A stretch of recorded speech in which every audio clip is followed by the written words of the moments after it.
ಇಲ್ಲಿ ನಾವು ರಿಂಗ್ ಹಾಕಿದಾಗ ರಿಂಗನ್ನು ಎಳೆಯುವಾಗ ನಾವು ಏನಾಗ್ತದೆ, ಈ ಥ್ರೆಡ್ ಕೆಲವು ದೂರ ದೂರ ಹೋಗಿ ನಿಲ್ತದೆ. ಇದನ್ನು ನೀಡ್ಲಲ್ಲಿ ಹೀಗೆ ಹತ್ತಿರ ತರಬೇಕು. ಇದು ನಾನು ಬಾಬಿ ಪಿನ್ ಇಟ್ಕೊಂಡಿದ್ದೀನಿ. ಇದರ ಬದಲು ನೀವು ಜರ್ದೋಸಿ ಅದು ಸಪುರ ಸೂಜಿ ಇಟ್ಕೊಂಡು ಮಾಡ್ಬೋದು. ಈಗ ದೂರ ಹೋಗಿ ಕೂತಂಥ ದಾರವನ್ನು ಹೀಗೆ ಹತ್ತಿರ ತಂದರೆ ಈ ಡ್ಯಾಮೇಜ್ ಎಲ್ಲ ಸರಿ ಆಗ್ತದೆ. ಇದನ್ನು ವಾಪಸ್ ತಂದು ಅದರ ಪ್ಲೇಸಲ್ಲಿ ಈ ಥರ ಮಾಡಿ ಕೂತ್ಕೊಳ್ಳಿಸ್ಬೇಕು.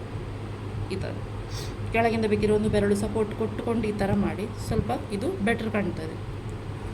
ಹೀಗೆ ಇದು ಪ್ರತಿಯೊಂದು ಬಟ್ಟೆಯಲ್ಲಿ ಸಹ ಆಗ್ತದೆ. ನಾರ್ಮಲ್ ಇದು, ಇದಕ್ಕೆ ಹೆದರಬೇಕಾಗಿಲ್ಲ. ಇದು ಕಾಮನ್. ಮೆಷಿನ್ ಎಂಬ್ರಾಯ್ಡರಿ ಮಾಡುವಾಗ ಕೂಡ ಆಗ್ತದೆ, ಹ್ಯಾಂಡ್ ಎಂಬ್ರಾಯ್ಡರಿ ಮಾಡುವಾಗ ಖಂಡಿತ ಆಗ್ತದೆ. ಈ ಥರ ಡ್ಯಾಮೇಜ್ ಆಗಬಾರ್ದು ಅಂತಿದ್ದರೆ ಕಾಟ್ ತೊಗೊಳ್ಬೇಕು. ಆರಿ ಕಾಟನ್ನು ನಾವು 4 ಮೂಲೆಯಲ್ಲಿ ಎಳೆದು ಕಟ್ಟುವ ಕಾರಣ ಈ ಥರ ನಿಮಗೆ ಯಾವುದೇ ಡ್ಯಾಮೇಜ್ ಬರುವುದಿಲ್ಲ.